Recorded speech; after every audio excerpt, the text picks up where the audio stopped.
tetapi menyempurnakan ibadah kita. Kerana apa? Di dalam setiap ibadah dan setiap perjalanan di muka bumi, 3 ilmu mesti kena ada seiring dengan ibadah itu, iaitu ilmu tauhid, ilmu tasawuf dan ilmu syariah.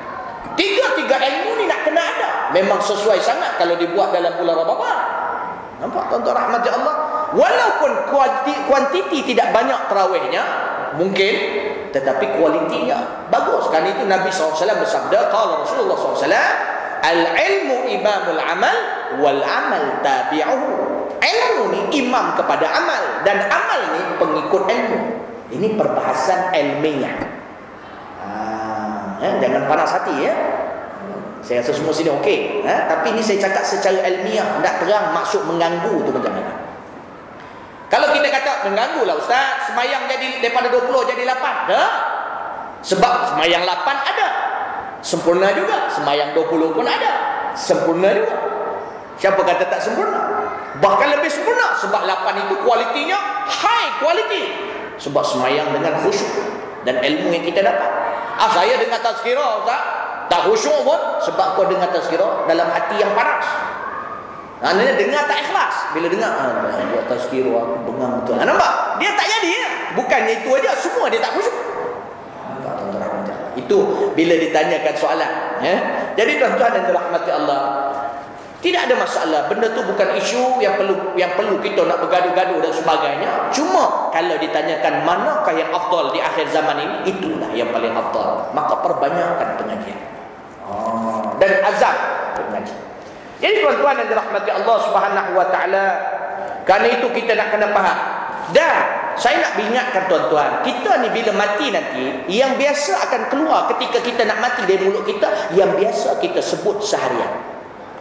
Kalau tuan-tuan dalam hidup tuan-tuan seharian asyik bercerita benda-benda tidak berfaedah, zikir kurang, maka tuan-tuan bila mati nanti, orang bila mengajar mengucap ataupun bila nak mati, dia keluar bercakap benda-benda yang dia biasa bercakap di muka bumi. Kalau dia jenis orang yang jenis sumpah serana, bila dia nak mati, dia akan keluar sumpah serana. Ini jaga malam.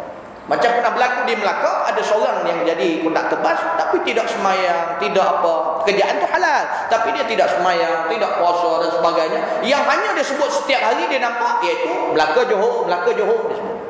Melaka Johor, Melaka Johor. Bila dia nak meninggal, orang kata la ilaha illallah, dia kata Melaka Johor, Melaka Johor, dia kata. Sampailah dia meninggal. Kita bukan nak menghina, tapi ini nak memberitahu hakikat untuk kita ambil faedah. Tuan-tuan, tapi kita kena banyak zikir. Apa? Kita berjalan bismillahirrahmanirrahim, buka pintu bismillahirrahmanirrahim, sambil duduk berzikir kepada Allah Subhanahu wa taala. Ikut semua tindakan Rasulullah. Rasulullah naik kereta macam mana, Rasulullah keluar kereta macam mana, Rasulullah pergi bekerja macam mana, Rasulullah bila duduk dalam masjid macam mana, Rasulullah di rumah dia macam mana, Rasulullah dengan isteri dia macam mana. Nampak? Semua ikut. Cuba kaji. Barulah dia rasa best, baru rasa aura Nabi. Kita berjalan tu rasa aura Nabi. Saya rasa dulu saya ada baca qasidah tu. Apa dia? Apa qasidah saya baca itu? Apa dia? Nasim habbat alaina. Tekan. Saya ada baca kan? Ada tak? Macam ada Ustaz.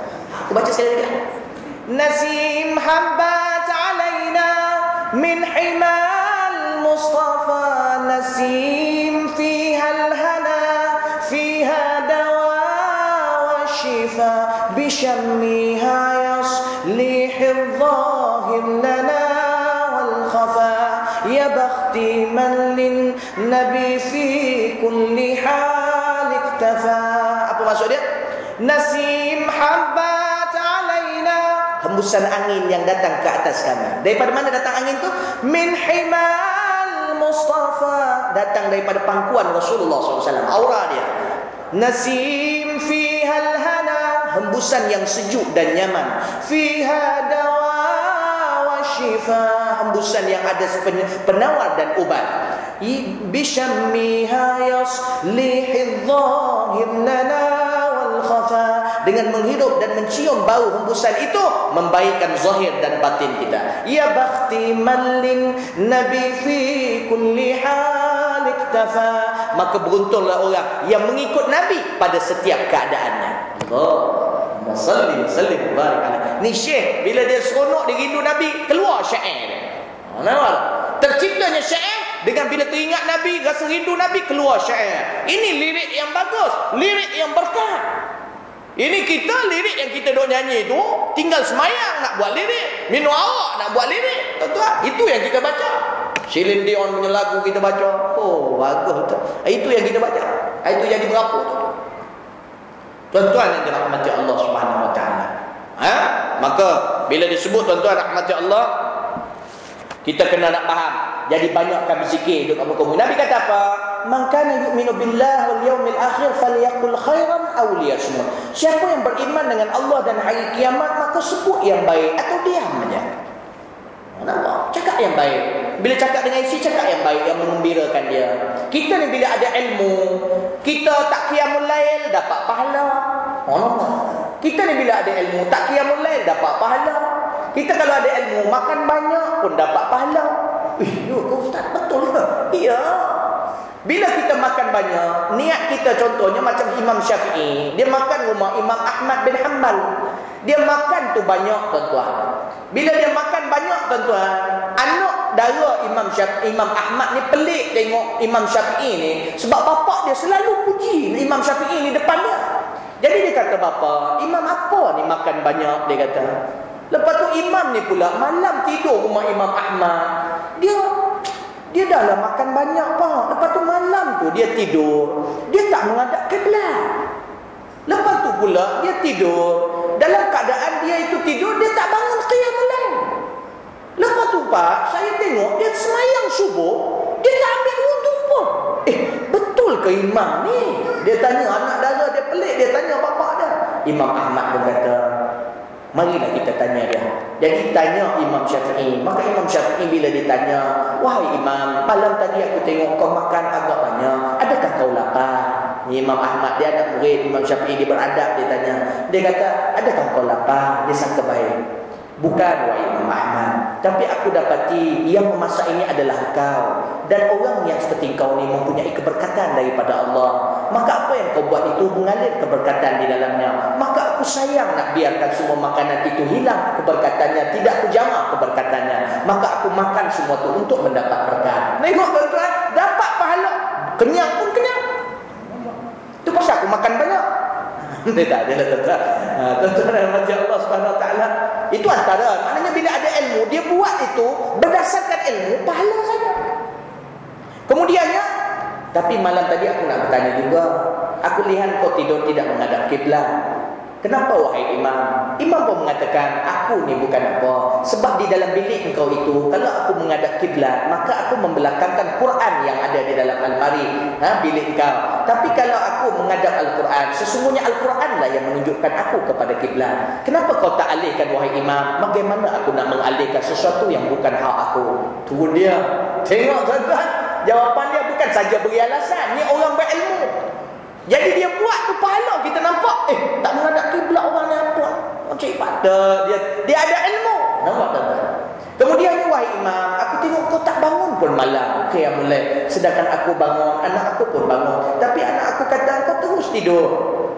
Maka Imam Syafi'i kata, sebenarnya aku tidak tidur. Aku berfikir tentang masalah ummah dan aku dapat menyelesaikan 17 masalah dalam baringku, dan aku tak tidur. Sesungguhnya Nabi berkata, at-tafakkuru sa'ah khairun min qiyamil lail, min qiyami tulil lail.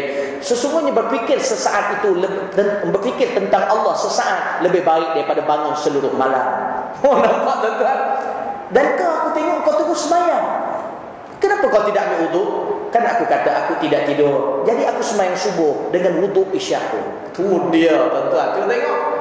Kita bukan wudu isyak, nak sembahyang sunat lepas tu kentut dah. Nak tahan susah, makan petai banyak. Ni masalah ni tuan-tuan. Tengok lama. Itu pasal nak kena cari ilmu. Bila cari ilmu ni hati tenang tuan-tuan. Tapi jangan cari alasan. Dia berbeza. Jangan silap. Baca Imam Syafi'i dia bukan buat alasan. Dia nampak yang lebih aula dan hatinya benar kepada Allah. Kita ni bila pula ada ilmu, dia nak cenekel aja. Abang tak nak qiyam ke? Abang bukan tak nak qiyam, tapi abang terbaca satu hadis abang belajar baru ni. Sesiapa yang sembahyang isyak berjemaah seperti bangun separuh malam, sembahyang subuh berjemaah seperti bangun seluruh malam. Jadi abang dah buat dua-dua tu, jadi macam dah bangun lah. Tu dia. Yang itu buat alasan nak tinggal ibadah. Imam Syafi'i dia bukan buat alasan tinggal ibadah. Dia memberitahu tentang apa yang dipikir ketika itu aula. Dia berfikir tentang Allah sehingga ketika itu pemikiran dia, dan dalam masalah fiqh menyelesaikan 17 masalah dalam fikirannya, tahu-tahu dah subuh, maka dia mendapat ganjaran juga kerana dia berfikir tentang Allah Subhanahu Wa Taala. Kita nak puasa ni tuan-tuan, nak kena ada ilmu. Kita nak mati ni kena ada ilmu untuk kematian. Nabi kata apa dalam hadis Nabi? Qala Rasulullah SAW, laqinu mautakum la ilaha illallah. Talqinkan orang yang mati di kalangan kamu dengan kalimah la ilaha illallah. Kita faham tuan-tuan daripada sudut syariat, kita faham bahawa hadis itu membawa maksud. Nabi kata umum. Nabi kata talqinkan di kalangan orang yang mati di kalangan kamu dengan kalimah la ilaha illallah. Maka dalam ilmu syariat, iaitu kita bagi talqinkan orang mati menyebutkan la ilaha illallah untuk mempermudahkan dia dalam kematian dia. Tetapi juga di situ membawa makna yang tersirat dari sudut tasawuf. Para ulama mengatakan bahawa maksud dia bila kita talqin, contohnya di kubur, kita mentalqinkan orang yang mati hatinya di kalangan kamu. Maknanya orang yang datang tu banyak hati mati juga, maka kita talqinkan untuk orang yang mati tu. Jadi kadang tu ada seorang tu kata, "Weh, betul lah Imam sebut la ilaha illallah, kesian kat dia." Aku bukan kesian kat dia, dia orang soleh. Aku kesian kat kau. Pasal apa pula? Aku tengah talqin kau sebenarnya ni. Kau ni orang mati baru kau datang. Nampak? Semayang masjid kau tak datang. Kau datang kenapa? Sebab dapat RM2 Tok Imam. Masa doa jenazah tu dapat RM2. Jadi saya datanglah banyak. Tuan-tuan rahmatullah, masalah. Tuan-tuan rahmatullah, baik ingat, itu hadis kita yang ke-6. Maka Ramadan ini buat yang terbaik tuan-tuan. Pasang azam kita, banyakkan zikir kita, banyakkan baca Quran. Dan baca Quran kalau boleh tadabbur. Tuan-tuan baca satu muka surat satu hari, tak apa. Dia khatam ni bukan mesti. Kita ni kat Malaysia ni dah jadi confirm khatam ni mesti. Jadi akhirnya nak kena khatam. Bacalah makna. Ustaz nak dan baca makna dan bila nak khatam. Ustaz, ini 30 juzuk ni nak kena habiskan ni. Pahala berganda-ganda. Masya-Allah. Dia tak perasan ke ayat Allah kata apa dia? Kamatsalil himari, kamatsalil himari yahmilu asfara. Orang-orang yang diumpamakan orang-orang Bani Israel itu sebagaimana? Sebagai himar yang membawa kitab-kitab di atas belakang dia. Maknanya kita ni banyak baca kitab Al-Quran tapi tak faham apa. Macam keldai bawa kitab. Kalau kita tanya keldai tu, kau faham tak apa yang kau bawa? Dia kata tak faham. Bawa banyak. Nampak ni tuan-tuan. Berat. Jadi pasang azam. Cuba khatamkan. InsyaAllah. Ulama-ulama terdahulu tuan-tuan, dia orang khatam tuan-tuan. Sebagaimana seorang Habib di Yaman. Tak silap saya Habib Jamalul Lail, saya lupa nama dia. Jadi tuan-tuan, dia ni amalan dia start, dia mula dia baca, dia usaha, iaitu beberapa bulan sekali khatam. Dalam 3 bulan sekali khatam. Dia usaha dia amalkan istiqamah sampai ke satu tahap dia merasa kelazatan, dia jadikan sebulan sekali khatam. Nampak baca Quran dan dia faham makna dia. Dan kemudiannya sebulan tu dia usaha istiqamah sampai ke satu tahap seminggu sekali khatam, tuan-tuan dan dirahmati Allah. Dan di akhir kematian dia tuan-tuan, di akhir kematian dia, maka 3 hari sekali khatam, tuan-tuan rahmati Allah. Masya-Allah. Kita 3 hari berapa kali khatam tuan-tuan? Tak baca pun. 3 kali khatam URTV. 3 kali baca utusan, naik pening kepala baca utusan. Tuan-tuan yang dirahmati Allah Subhanahu Wa Taala, pening. Surat khabar ni banyak pening. Itu pasal alien pun tak jadi nak serang bumi dalam iklan, dia baca surat khabar Metro dengan kawan dia dalam iklan. Tuan-tuan yang dirahmati Allah Subhanahu Wa Taala. Jadi peringat, ini ingatan, buat azam, jangan rasa, jangan buang masa bulan Ramadan. Baik, ini hadis ke-6. Kita tengok hadis Nabi SAW, hadis yang ke-7. Tajuk kita Mahkamah Qadi Rabbun Jalil. An Adi bin Hatim radhiyallahu anhu qala. Daripada Adi bin Hatim radhiyallahu anhu qala, sahabat Nabi qala, qala Rasulullah sallallahu alaihi wasallam, ma minkum min ahadin illa sayukallimuhu rabbuhu laysa bainahu wa bainahu tarjuman. فينظر أيمن منه فلا يرى إلا ما قدم وينظر أشأم منه فلا يرى إلا ما قدم wa yanzuru baina yadayhi fala yara illa an-nar tilqa'a wajhihi fattaqun nar walau bisyirki tamrah. Rawahu Bukhari wa Muslim muttafaqun alaih. Daripada Adi bin Hatim radhiyallahu anhu berkata, qala Rasulullah sallallahu alaihi wasallam, Rasulullah sallallahu alaihi wasallam bersabda, "Ma minkum min ahadin." Tidak ada seorang pun satu daripada kamu semua illa kecuali sayukallimuhu rabbuhu.